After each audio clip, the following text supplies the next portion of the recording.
Selamat datang di channel Novel Official. Sebelum mendengarkan novel, kekuatan Harvey York untuk bangkit. Jangan lupa like, share, dan subscribe. Kalau tidak kusentil jantung kalian hehehehe. Tanpa lama-lama lagi langsung saja kita masuk di alur cerita novelnya. Bab 5506. Alexa Joyner mengabaikan kebisingan di sekitarnya. Tetapi memandang Gaspar Hoffman dan berkata, "Paman Hoffman hanya ingin aku keluar dari sini. Jangan lupa, kenapa aku bisa duduk di posisi ini?" Gaspar Hoffman mengangkat bahu dan berkata, "Saya tidak peduli bagaimana Anda masuk ke posisi ini. Aku tidak peduli kesepakatan apa yang kamu miliki dengan orang lain. Itu fakta bahwa kamu pernah duduk di posisi ini. Jadi itu bukan janji yang terlewatkan. Tapi inti masalahnya adalah kamu sekarang telah merusak urusan pemerintah. Pasti ada penjelasan. Kalau tidak, apa yang akan dilakukan pemerintah Jinling kita di masa depan? Bagaimana kita bisa memenangkan kepercayaan massa?" Nathaniel Bennett mencibir pada saat ini. "Ya, jika orang seperti Anda masih berkuasa. Kalau begitu, ini tidak menghormati hukum raja, pemerintah, dan massa. Jadi, cepat dan pergi dari sini. Terus biarkan kamu tetap di tempatmu sekarang. Dan pemerintah kita akan runtuh." Berbicara tentang ini, Nathaniel Bennett tampak bangga. Dua pendatang baru di pemerintahan ingin melawannya. Apa lelucon? Harvey York menghela nafas dan berkata, "Kalian benar-benar terbuat dari pahatan batu dan kayu. Bahkan apa yang saya katakan, saya tidak mengerti apa artinya. Jadi saya hanya mengobrol di sini. Saya akui bahwa saya mematahkan tangan Dorian Green. Tapi kapan aku bilang dia tidak akan menandatangani perjanjian penggusuran?" Nathaniel Bennett mencibir dan berkata, "Harvey York, apakah Anda memiliki lubang di otak Anda? Dia telah memotong tangannya. Dia seorang hophead seperti Dorian Green. Dan dia masih berbicara tentang bisnis denganmu. Jangan bicara tentang Alexa Joyner sekarang.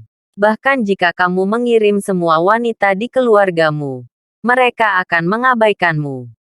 Harvey York melirik Nathaniel Bennett dan berkata dengan dingin, "Maaf, saya sangat menghormati wanita di keluarga saya dan memperlakukan mereka seperti harta. Saya tidak bisa seperti direktur Anda Bennett.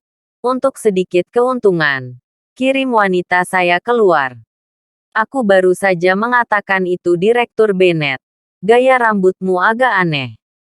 Sekarang sepertinya kamu memakai terlalu banyak topi Anda." Nathaniel Bennett menggigil karena marah. "Katamu siapa yang memakai topi?" Harvey York berkata dengan ringan. "Mengapa kamu begitu marah tanpa topi? Sebagai pejabat pemerintah, lelucon ini tidak dapat dimainkan.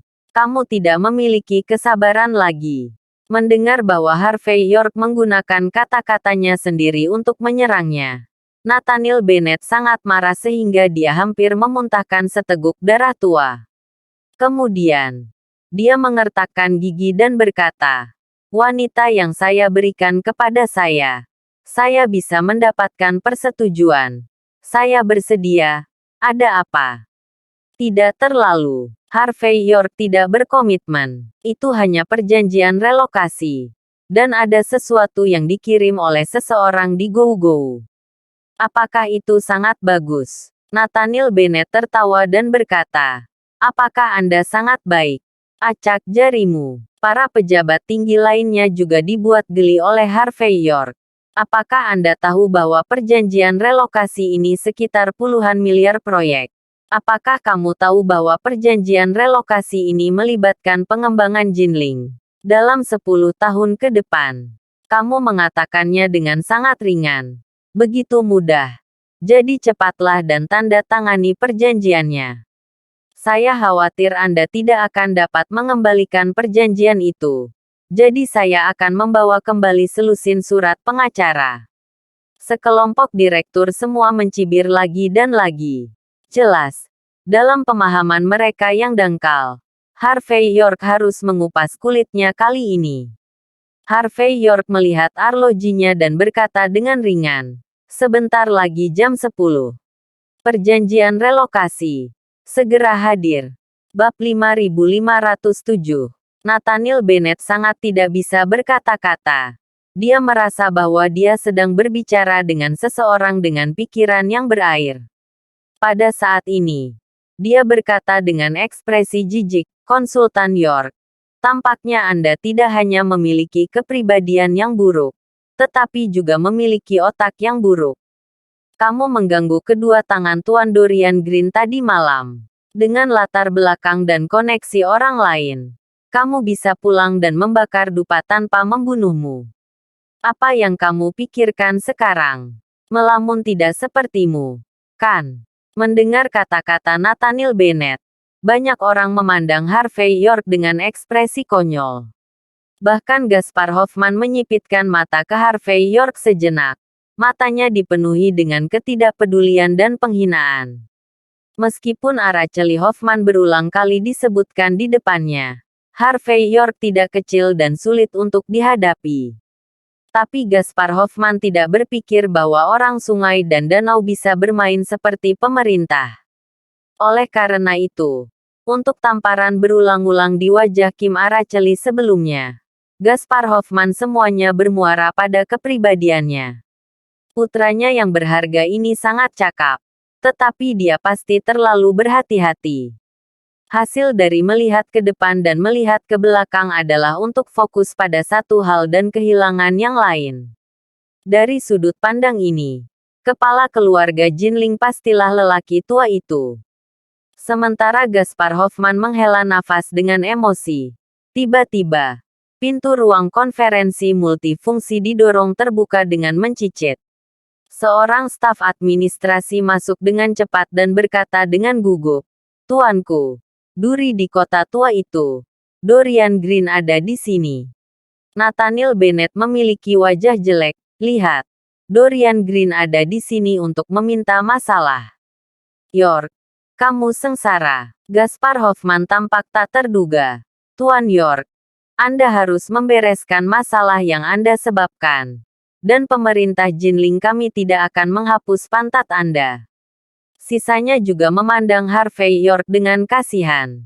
Orang ini sudah berakhir. Administrator tampak kosong dan melanjutkan, "Tuanku, Dorian Green itu. Dia tidak datang untuk membuat masalah. Dia bilang dia akan menandatangani perjanjian penggusuran." Ejekan dan penghinaan penonton berhenti tiba-tiba dalam sekejap. Ekspresi di wajah semua orang langsung menegang. Seolah-olah mereka telah ditampar dengan kejam. "Apa? Bukankah Dorian Green di sini untuk membuat masalah? Dia di sini untuk menandatangani perjanjian relokasi. Bagaimana mungkin? Bukankah tangannya diinterupsi oleh York? Bagaimana dia bisa datang untuk memberikan manfaat seperti itu? Diperkirakan dia akan menggunakan tangan yang terputus untuk mengancam pemerintah dan meningkatkan biaya relokasi beberapa kali. Jika tidak, dia akan membuat keributan di pemerintahan. Hei, dalam hal ini, Master Joyner dan Konsultan York, bukankah mereka sudah selesai?" Setelah beberapa saat lamban, semua orang di antara hadirin merespons. Semua orang berbicara banyak dan setuju bahwa orang yang sulit seperti Dorian Green pasti tidak akan ada di sini untuk mengaku. Untuk menandatangani perjanjian relokasi, sebagian besar pemerintah harus membayar harga yang tak terbayangkan. Bukan hanya Nathaniel Bennett dan sutradara lain yang memiliki persepsi seperti itu. Bahkan Gaspar Hoffman dan yang lainnya sedikit mengernyit. Ini tidak mudah untuk ditangani Litua. "Halo, tolong." Sebelum Gaspar Hoffman dan yang lainnya keluar untuk menyambutnya, mereka melihat beberapa pejabat pemerintah telah membawa lebih dari selusin orang ke ruang konferensi multifungsi. Yang pertama adalah seorang lelaki tua dalam setelan tang, dengan wajah karakter nasional, dan wajahnya memiliki aura superior. Di belakangnya adalah Dorian Green dengan tangan diperban. Dan ada banyak staf lainnya. Harvey York melirik pria tua yang memimpin keluarga seni bela diri Gangnam.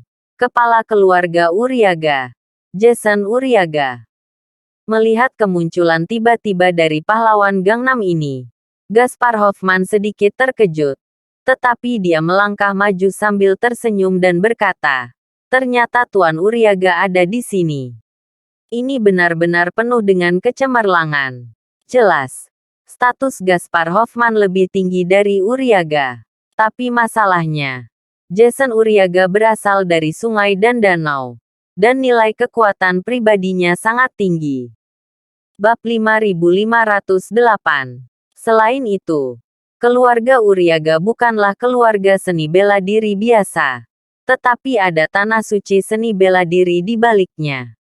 Ketika 10 keluarga teratas melihat mereka, mereka harus sopan dan tidak mau menyinggung mereka sesuka hati. Sebelum Araceli Hoffman dapat mengundang Jason Uriaga, itu sepenuhnya karena Jason Uriaga berutang budi pada Bibi Araceli Hoffman, salah satu dari 4 tetua paviliun abadi medis, Angela Holitz. Bantuan. Kalau tidak, sebagai Araceli Hoffman, dia mungkin tidak bisa mengundang Jason Uriaga. Ketika mereka melihat Jason Uriaga, beberapa deputi Gaspar Hoffman juga menyambutnya, masing-masing dengan tatapan ketenaran yang telah lama ditunggu-tunggu. Meski Nathaniel Bennett dan yang lainnya tidak mengetahui asal-usul Jason Uriaga, namun melihat sikap Gaspar Hoffman saja sudah cukup menunjukkan bahwa asal-usul Jason Uriaga memang luar biasa. Kemudian, mata Nathaniel Bennett tertuju pada Dorian Green, dan ada sedikit keraguan di matanya. Bukankah Dorian Green ini selalu mengatakan bahwa dia memiliki pendukung besar? Sekarang jelas bahwa pendukung besarnya akan datang. Tapi kenapa dia begitu pengecut? Memikirkan hal ini, Nathaniel Bennett merasakan firasat buruk. Tuan Hoffman. Sama-sama. Jason Uriaga sedikit mengangguk pada Gaspar Hoffman. Kemarilah hari ini. Akulah yang menggangguku. Karena itu, Jason Uriaga tanpa sadar melirik Harvey York. Dan ketika dia melihat senyum Harvey York, jantungnya berdetak kencang. Kemampuan dan kemampuan Harvey York, dia telah melihat dengan tangannya sendiri. Pada saat ini, Jason Uriaga sedikit terdiam. Bukankah Araceli Hoffman memberitahu Gaspar Hoffman bahwa Harvey York begitu sulit untuk dihadapi sehingga dia tidak berani menyinggung perasaannya lagi? Atau apakah Araceli Hoffman ingin mengambil kesempatan ini untuk menipu bahkan ayahnya sendiri? Meskipun kedengarannya tidak mungkin, keluarga kaya selalu tidak memiliki kasih sayang keluarga. Dan ada terlalu banyak hal yang harus ditipu ayah dan anak untuk menang. Tepat ketika Uriaga memikirkannya lagi, Gaspar Hoffman sudah tertawa dan berkata, "Patriark Uriaga, jika kamu mengatakan hal seperti itu, kamu akan terlihat di selatan Sungai Yangtze. Anda bisa pergi kemanapun Anda mau. Jangan ganggu apapun." Ngomong-ngomong, aku tidak tahu apa yang ingin dilakukan Patriark Uriaga hari ini. Jika Anda membutuhkan bantuan dari saya, katakan saja.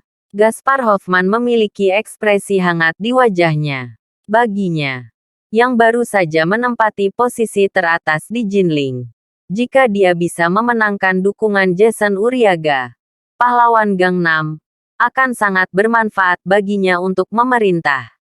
Sebelumnya, karena hubungan Javier Sidu, pasukan sungai dan danau tidak pernah bisa memasuki Jinling.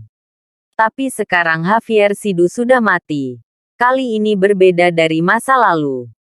Jika pahlawan dari selatan Sungai Yangtze ini dapat membantu menjaga tempat ini di tengah langit di Jinling, maka negara keluarga Hoffman akan stabil seperti Gunung Tai. Omong-omong, Gaspar Hoffman menjadi lebih antusias. Tentu saja, jika Tuan Uriaga diganggu oleh orang-orang di sekitarnya hari ini, dia bisa berbicara langsung. Aku pasti akan menegakkan keadilan. Nathaniel Bennett di samping juga maju selangkah dan tersenyum. Ya, Tuan Hoffman, kita selalu menjadi langit biru Jinling. Tidak peduli permintaan apa yang Anda miliki atau apapun yang Anda usulkan. Tuan Hoffman pasti akan membantu Anda menyelesaikannya. Berbicara tentang ini, Nathaniel Bennett melirik Harvey York dan Alexa Joyner dengan bangga. Bagaimanapun, Dorian Green telah menemukan pendukung hebatnya, Jason Uriaga. Hari ini, dua orang ini, saya khawatir mereka harus mengupas kulit mereka bahkan jika mereka mati. Bukan? Memang ada sesuatu. Uriaga menghela nafas lagi. Bab 5509. Apakah benar-benar ada yang salah? Gaspar Hoffman tampak serius. Kalau begitu, tolong bicara langsung dengan Tuan Uriaga. Di sini, Kaisar Bank Hukum dan Rakyat Jelata bersalah. Uriaga mengangguk lagi dan berkata, seharusnya begitu. Jadi tidak masalah apakah orang ini adalah saudaraku, atau yang lainnya. Selama kamu membuat kesalahan, kamu harus membayar harganya. Apa? Nathaniel Bennett dan yang lainnya tertegun untuk sementara. Tidak mengerti apa artinya. Jason Uriaga tidak berbicara omong kosong, tetapi menatap Dorian Green dengan dingin ke belakangnya dan berkata, jika Anda tidak mendapatkan pengampunan dari Master Joyner dan penasihat York hari ini, Anda seharusnya menemukan sendiri harta karun Feng Shui, tamparan. Sebelum semua orang bisa tersinggung, Dorian Green, yang memiliki wajah jelek, maju dan berpura-pura di depan Harvey York dan Alexa Joyner dengan pop. Sederhananya, bahkan jika Dorian Green mati, dia akan menyerahkan hak siapapun untuk menyembunyikan penyebab kematiannya. Mati berarti mati sia-sia. Adegan ini membuat semua orang di kelopak mata pejabat Jinling melompat menjadi pembohong. Dan ekspresi mereka sangat terkejut. Jelas, tidak ada yang akan membayangkan bahwa seseorang seperti Jason Uriaga, yang memiliki posisi bagus di Gangnam Wulin, akan benar-benar membantu keluarga atau tidak. Hanya dapat dikatakan bahwa keberuntungan Alexa Joyner dan Harvey York benar-benar bagus. Tapi itu normal untuk memikirkannya. Jason Uriaga mengaku melakukan sesuatu di selatan Sungai Yangtze. Dan dia pasti memiliki gaya ksatria yang salah saat melakukan sesuatu. Hanya dapat dikatakan bahwa kedua orang itu, Harvey York dan Alexa Joyner, benar-benar beruntung. Bahkan Gaspar Hoffman sedikit tercengang. Tapi bagaimanapun juga, dia adalah pria besar. Dan dia dengan cepat bereaksi, Tuan Uriaga layak menjadi pahlawan di selatan Sungai Yangtze. Dia memiliki gaya ksatria kuno. Dan aku mengaguminya. Adapun Tuan Dorian Green, dia tahu bahwa dia bisa memperbaiki kesalahannya. Itu bagus. Hari ini kamu memberi kami wajah resmi Jinling seperti ini. Saya akan membuat pernyataan di sini. Masalah ini sudah selesai. Setelah mengatakan ini, Gaspar Hoffman bertindak seperti kopral dengan kebaikan yang terhormat. Dan akan membantu Dorian Green. Hanya saja Dorian Green mengabaikannya sama sekali. Tapi masih ayak di tanah dan bersujud. Membandingkan semakin berat. Darah berceceran di kepalanya. Dan dia tidak berencana untuk berhenti sama sekali. Bab 5510. Tuan Hoffman layak menjadi orang berpangkat tinggi. Dan dia baik hati. Hanya saja kami orang sungai dan danau memiliki aturan tentang sungai dan orang danau. Ketidakadilan memiliki kepalanya. Dan hutang memiliki pemiliknya. Jason Uriaga memandang Alexa Joyner dengan serius. Dorian Green, si pemboros, menyinggung Master Joyner. Jadi tentu saja, biarkan Master Joyner mengangguk.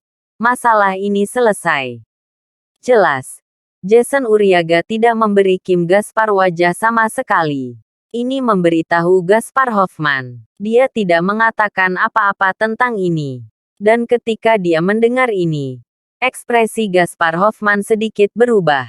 Dia tidak pernah bermimpi bahwa Jason Uriaga tidak akan memberinya kepala pemerintahan Jinling. Sekarang karena begitu banyak orang yang hadir, dia juga agak sulit untuk menunggangi harimau. Saat ini, dia hanya bisa tersenyum pada Alexa Joyner dan berkata, "Alexa, bagaimanapun, kami adalah pejabat pemerintah. Ini mewakili kepentingan massa. Jadi, lebih baik tidak terlalu memahami beberapa hal. Lagi pula kau tidak terluka parah. Mengapa Anda tidak memberi Tuan Green kesempatan? Bagaimana? Jelas. Gaspar Hoffman sangat ingin melindungi Dorian Green. Dorian Green sangat sengsara hari ini. Selama dia bisa menjaganya, Dorian Green harus berterima kasih pada dirinya sendiri. Daging kompor jenis ini dengan prestise tinggi di kota tua selalu berguna, bukan? Alexa Joyner melirik Gaspar Hoffman dengan ringan, tetapi tidak berbicara. Dia jelas tahu ini dengan sangat baik. Dan itu adalah pujian Harvey York.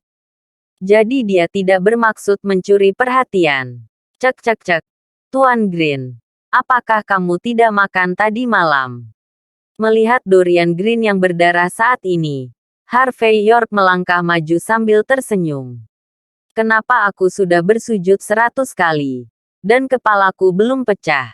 Dalam hal ini, aku tidak bisa melihat apakah otakmu rusak. Karena itu, Harvey York berjongkok, mengulurkan tangan dan menepuk wajah Dorian Green. Bukankah kamu mengatakan kemarin bahwa kamu ingin membunuhku? Kenapa kamu berlutut di sini sekarang? Ini tidak cocok dengan karakter daging kompormu. Mata Dorian Green berkedut.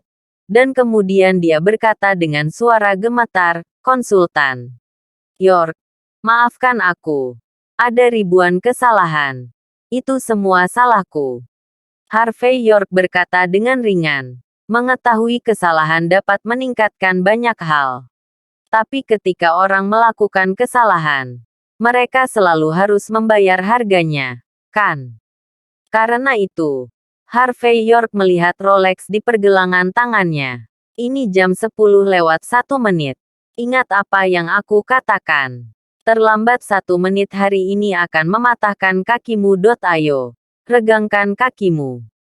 Mendengar kata-kata Harvey York, dahi Dorian Green meneteskan keringat dingin. Tapi dia masih menggigil dan mengulurkan kaki kirinya.